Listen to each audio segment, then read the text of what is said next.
Hello, Creative Lab. My name is Zuri, and this is the story of how I made my first documentary film.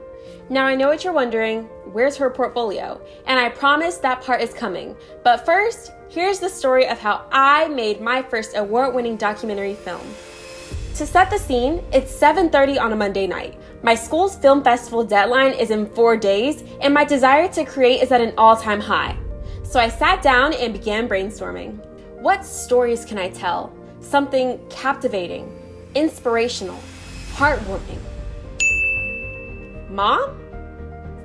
Mom! My mom owns an academy called the Caterpillar Clubhouse that's sparking change in our community, creating child geniuses, and has an incredible story to tell. With this in mind, I got to planning. My favorite part of the pre-production process is the brainstorming. I made sure to note what I wanted people to feel when they watch my film.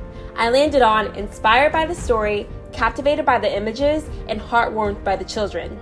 From there, I began to plan out my film. I knew that I wanted to get A-roll footage of my mom telling the story of the school. I also wanted to establish credibility, so I made sure to add interviews from a teacher and a student who currently attend and work at the school. And for the B-roll footage, I knew that I wanted my mother's interview answers to determine and mold the footage that I decided to hone in and prioritize. I set the location at the school, finalized a shooting schedule with my mom, and got to filming.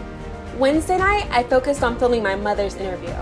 I studied her answers and recognized what opportunities for B-roll there were for me to shoot the next day. The next day, I filmed the rest of the documentary. I had so much fun getting the B-roll of the students and the teachers, despite the students wanting to look directly at the camera. With everything filmed and ready to go, I headed to Premiere Pro and got to editing. I placed the A-roll on the track first and molded the rest of the footage around those interviews. I chose happy-go-lucky music and color graded the footage to match the youthful spirit of the school. After 2 days of editing, I was done. And less than a month later, my film won the Best Documentary Film Award at the Last Look Student Film Festival. Check out my award-winning documentary film, Teaching Toddlers to Read, and the rest of my films and passion projects on my portfolio at ZuriJohnsonFilm.com. The link is in the bio.